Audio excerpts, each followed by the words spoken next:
প্ৰিয় বন্ধু, জীৱন এটাই আৰু এই জীৱনত যি সপোন দেখিবলৈ নিশিকে তেওঁ সপোনহীনভাৱেই এই জীৱন ত্যাগ কৰিবলৈ বাধ্য।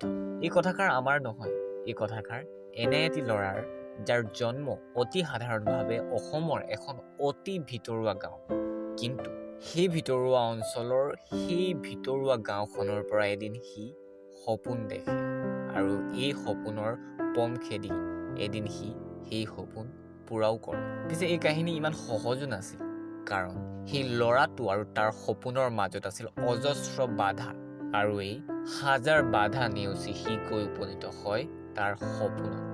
কিন্তু কেনেকৈ? প্ৰিয় বন্ধু, অৱগত কৰিব বিচাৰিছোঁ সেই সঁচা কাহিনীটো, যিটো কাহিনীয়ে অনুপ্ৰাণিত কৰিব আপোনাক। কাৰণ যদি আপোনাৰ সপোন আছে তেতিয়াহ'লে এই কাহিনী আপোনাৰ বাবে।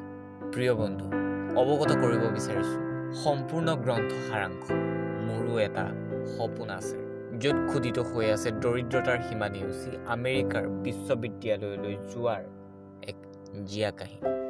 আচলতে মোৰো এটা সপোন আছে গ্ৰন্থখন এখন আত্মজীৱনীমূলক গ্ৰন্থ, যিখন গ্ৰন্থত ৰুবুল মাউট নামৰ ব্যক্তিজনৰ জীৱন লিপিবদ্ধ কৰা হৈছে।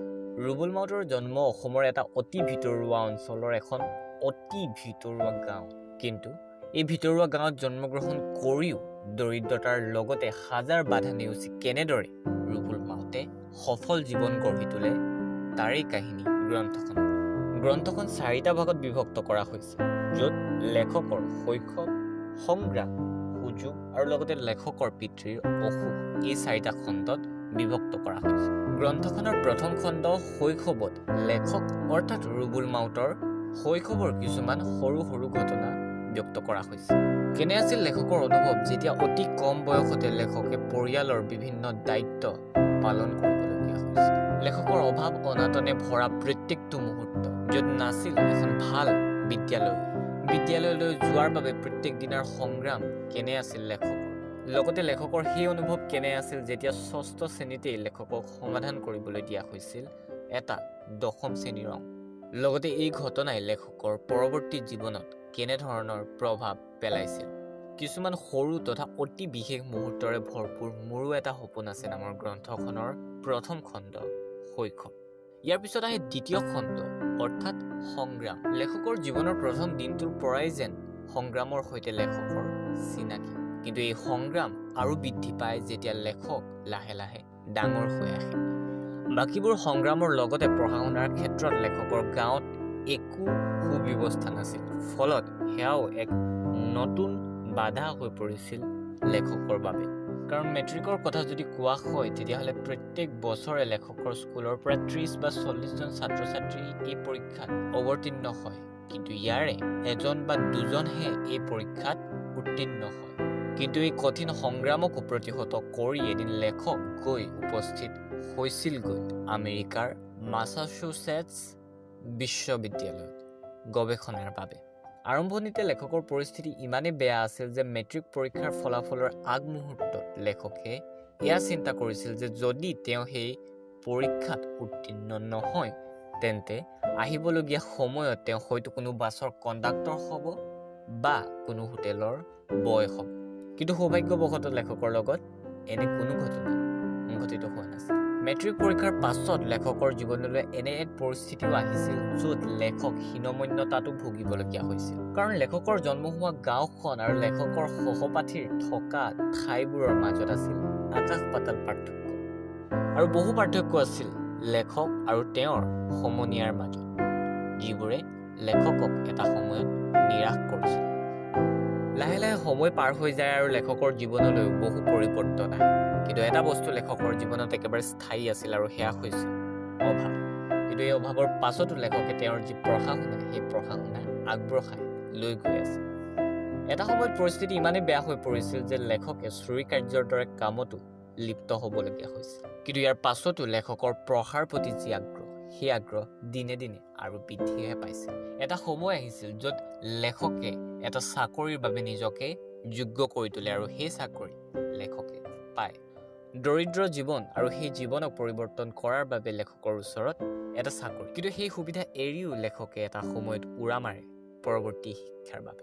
কাৰণ লেখকৰ মতে জীৱনটো ট্ৰেজাৰ হাণ্ট নামৰ খেলবিধৰ দৰে, যিদৰে ট্ৰেজাৰ হাণ্টত এখোজ এখোজ কৰি মূল্যৱান সম্পদ বিচাৰি উলিওৱা হয়, জীৱনতো আৰম্ভণিতে এক লক্ষ্য থাকে আৰু সেই লক্ষ্যত উপনীত হোৱাৰ পাছত নতুন সুযোগ আহে, ফলত নতুন লক্ষ্যত উপনীত হোৱাৰ আশংকা জন্মে আৰু এইদৰেই গৈ উপনীত হোৱা যায় সেই স্থানত, যি স্থানৰ কথা হয়তো আমি নিজেও কল্পনা কৰিব নোৱাৰোঁ। লেখকে গ্ৰন্থখনত অৱগত কৰিছে যে কষ্ট আৰু ভাগ্যই জীৱনলৈ আনে কৃতি খ্যাতি।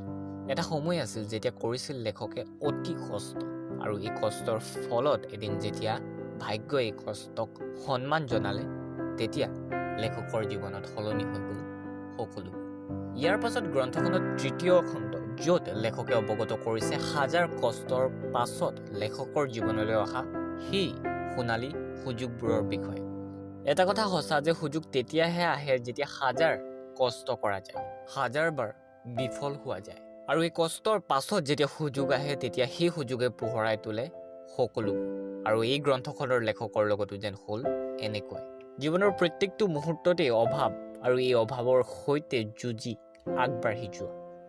এটা সময়ত লেখকৰ জীৱনলৈ এনে এটা পৰিস্থিতি আহে য'ত লেখক আৰু তেওঁৰ পৰিয়াল আৰ্থিক দৰিদ্ৰতাৰ চৰম সীমাত গৈ উপনীত হয়গৈ আৰু কেইটামান দিন যদিহে একো নহয়, তেতিয়াহ'লে লেখকৰ বাবে এয়া অসম্ভৱ হৈ পৰিব জীৱন যাপন কৰা। কিন্তু তেনে সময়তে লেখকৰ জীৱনলৈ আহে এটা সুযোগ, হয়তো এয়া যিমান ভাগ্যৰ বাবে সিমান কষ্টৰ বাবে, কাৰণ এটা সময়ৰ কষ্টই লেখকৰ জীৱনলৈ লৈ আহে সেই পোহৰ, য'ত তেওঁ সুবিধা পায় দেশৰ অগ্ৰণী গৱেষণা প্ৰতিষ্ঠান Tata institute of fundamental research অৰ্থাৎ TIFR এজন চাইণ্টিফিক অফিচাৰ হোৱা।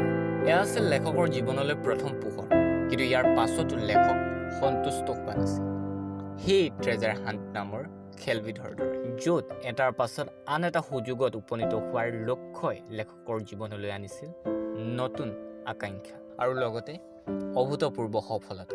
ইয়াৰ পাছত গ্ৰন্থখনৰ চতুৰ্থ খণ্ডত লেখকৰ পিতৃৰ অসুখৰ বিষয়ে বৰ্ণনা কৰা হৈছে, কাৰণ লেখকে এয়া অনুভৱ কৰে যে আজি তেওঁ যি স্থানত উপনীত হৈছে তাৰ বাবে তেওঁৰ পিতৃৰ যথেষ্ট অৰিহণা আছে। কিন্তু জীৱনৰ প্ৰত্যেকটো খোজতে লেখকৰ সাহস হৈ থিয় দিয়া লেখকৰ পিতৃৰ এটা সময়ত কি অৱস্থা হৈছিল তাৰ বিষয়ে এই চতুৰ্থ খণ্ডটো লেখকে অতি সুন্দৰভাৱে অৱগত কৰিছে, যি পঢ়াৰ পাছত হয়তো চকু পানী ওলাব আপোনাৰ। প্ৰিয় বন্ধু, মোৰো এটা সপোন আছে নামৰ গ্ৰন্থখনত বৰ্তমান ৱাশ্বিংটন বিশ্ববিদ্যালয়ৰ স্কুল অফ মেডিচিনত গৱেষণাৰত গৱেষক বিজ্ঞানী ৰুবুল মাউতৰ জীৱন অৱগত কৰা হৈছে, য'ত তেওঁ শৈশৱ যৌৱনত দৰিদ্ৰতা আৰু নানান প্ৰতিবন্ধকতাৰ বিৰুদ্ধে অশেষ সংগ্ৰাম কৰিও এদিন আমেৰিকা যুক্তৰাষ্ট্ৰৰ মাছাচুচেটছ বিশ্ববিদ্যালয়ৰ পৰা আধুনিক জীৱ বিজ্ঞানৰ এক যুগান্তকাৰী আৱিষ্কাৰ জিন এডিটিঙৰ বিষয়ত গৱেষণা কৰি ডক্টৰেট ডিগ্ৰী লাভ কৰে। এই গ্ৰন্থখনত সন্নিৱিষ্ট কৰা হৈছে লেখক ৰুবুল মাউতৰ শৈশৱ, কৈশোৰ তথা জীৱনৰ ঘাত প্ৰতিঘাত, আমেৰিকাত কৰা বৈজ্ঞানিক উদ্ভাৱন আৰু শয্যাগত পিতৃৰ সৈতে সম্পৰ্কিত এক সংবেদনশীল কাহিনী, যি কাহিনীয়ে আমাকো ক'ব যে আমাৰ জন্ম হাজাৰ বাধাৰ মাজত হ'লেও কোনো কথা নাই, যদি আমাৰ ইচ্ছা থাকে তেন্তে আমিও উৰিব পাৰোঁ সকলোতকৈ ওপৰত, সকলোতকৈ বেগত। প্ৰিয় বন্ধু, আমাৰ বয়স যিয়েই নহওক, যদি আমাৰ জীৱনত সপোন আছে আৰু সেই সপোন পূৰা কৰাৰ ইচ্ছা আছে, তেন্তে আমিও ডক্টৰ ৰুবুল মাউতৰ মোৰো এটা সপোন আছে নামৰ গ্ৰন্থখন এবাৰলৈ হ'লেও পঢ়া উচিত, কাৰণ ইয়াতেই সন্নিৱিষ্ট আছে দৰিদ্ৰতাৰ সীমা নেওচি বিশ্বৰ আগত নিজকে জিলিকাই তোলা সেই মুহূৰ্তবোৰ আৰু এই মুহূৰ্তবোৰৰ আঁৰৰ প্ৰেৰণা। এটি মুক্ত মনৰ সৈতে প্ৰতিবন্ধকতাক নেওচি জীৱনত আগবাঢ়ি যোৱা ক্ষণবোৰলৈ শুভকামনাৰে